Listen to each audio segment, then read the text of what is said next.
Bharuch national highway number 48 પર અંકલેશ્વરના મોટાલી ગામ પાસે માય ઇકો એનર્જી નામના ચાલતા પંપ પર ઉદ્યોગોમાં વપરાતું જમીનશીલ ઓઇલ ડીઝલ મિક્સ કરી વેચવાનું કૌભાંડ ભરૂચ એલસીબી ટીમે ઝડપી પાડ્યું હતું. ટીમે ગેરકાયદેસર ચાલતા આ ઓઇલ મિક્સ ડીઝલ વેચવાના કારસામાં 5 આરોપીઓને દબોચી લીધા હતા, જ્યારે મુખ્ય સૂત્રધાર સહિત 2 જણાને વોન્ટેડ જાહેર કરી છે. ટીમે સ્થળ ઉપરથી કુલ 41,86,000 મુદ્દામાલ કબજે કર્યો છે. ભરૂચ નેશનલ હાઈવે પર મહાદેવ હોટલ પાસે આવેલ my eco energy refined fuel station નામના પંપ પર ગેરકાયદેસર રીતે ઔદ્યોગિક એકમોમાં વપરાતું જમીનશીલ ઓઇલ મંગાવી ડીઝલમાં ભેળસેળ કરી સસ્તા ભાવનું જણાવી આવતા જતા વાહનોમાં ઈંધણ તરીકે ભરી આપવામાં આવે છે. તેવી બાતમીદારે ડીવાયએસપી અનિલ સિસોડા, એસએલના અધિકારી VR Patel, LCB PSI DA Dubey સાથે સ્થળ પર રેડ કરતા એક વાહન ત્યાં શંકાસ્પદ હાલતમાં મળી આવતા તેમાં ઉદ્યોગોમાં વપરાતું ઓઇલ ભરેલું ઉપરાંત ડીઝલ પંપના સ્ટોરેજ ટેન્કમાં તપાસ કરતા તમામ ઓઇલ મિક્સ કરેલું ઈંધણ મળી આવ્યું હતું. ટીમે મામલામાં જીતેન મનસુબી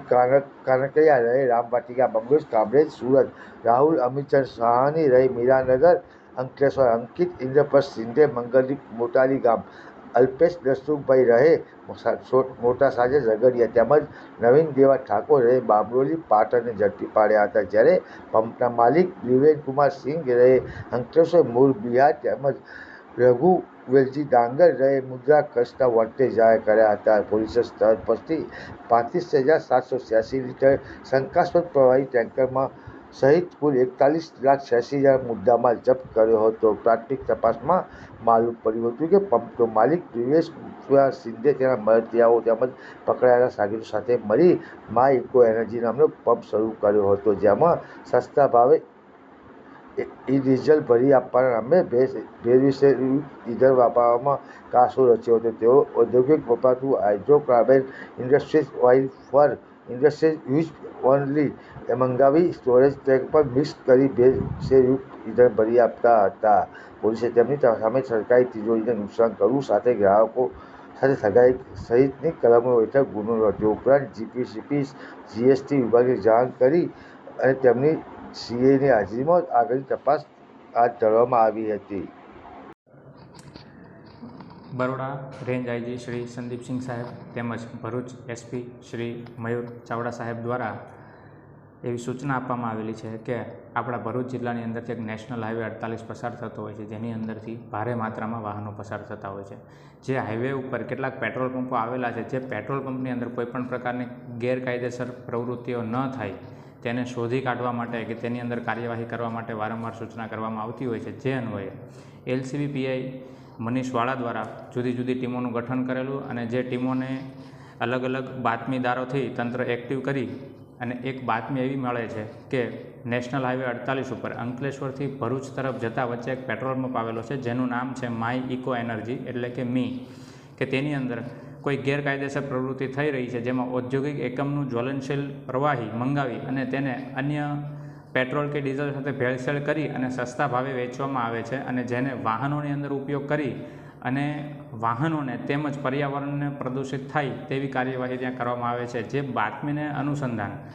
એલસીબીની ટીમ દ્વારા એક રેડ કરવામાં આવે છે. જે રેડની અંદર ત્યાં ઘટના સ્થળે જઈને જોઈએ તો એક ત્યાં ટેન્કર પડેલું હોય છે, જેનો નંબર છે GJ12BT5152. જે ટેન્કરમાંથી એ જ ટાઈમ દરમિયાન તે એક લો ક્વોલિટીનું એટલે કે ભેળસેળયુક્ત પ્રવાહી જે છે તે ત્યાંના ટેન્કરમાંથી જે સ્ટોરેજ યુનિટ છે, સ્ટોરેજ યુનિટની અંદર ભરવામાં આવી રહ્યું હતું.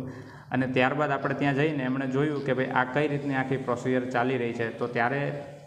એની અંદર જોતાં તે કોઈ પ્રોપર જવાબ આપી શક્યા ન હતા. ત્યારબાદ તેમની પાસેથી બિલ્ટી વગેરે માંગવામાં આવેલી હતી, તો એક જ ટેન્કરની તેમની પાસે 2 અલગ અલગ પ્રકારની બિલ્ટીઓ જોવામાં મળેલી હતી, જે સંપૂર્ણ શંકાસ્પદ જણાઈ આવેલી હતી. તો જેને અનુસંધાને એવું લાગ્યું કે આમાં કોઈપણ પ્રકારનું કંઈ ગુનાહિત કાર્યવાહી થઈ રહેલ છે, જેની પ્રાથમિક તપાસમાં આપણને એવું જાણવા મળેલ છે કે તેની અંદર ઇન્ડસ્ટ્રીયલ માટે જ વપરાતું જ્વલનશીલ પ્રવાહી રેગ્યુલર પેટ્રોલ કે ડીઝલની અંદર મિક્સ કરે છે અને અન્ય વાહનો જે ત્યાં પેટ્રોલ પુરાવા આવે છે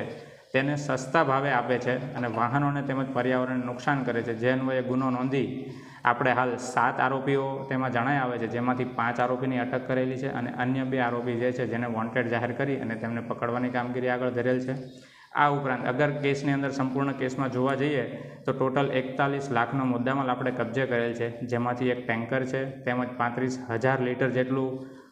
જ્વલનશીલ કે જે લો ક્વોલિટીનું પ્રવાહી જે છે તેને પણ કબજે કરવામાં આવેલ છે, તેમજ આરોપીઓ પાસેથી કેટલાક મુદ્દેમાલ કબજા કરવામાં આવેલ છે અને આ સંપૂર્ણ કાર્યવાહી હાલ કાયદેસર રીતે આગળ વધી રહી છે.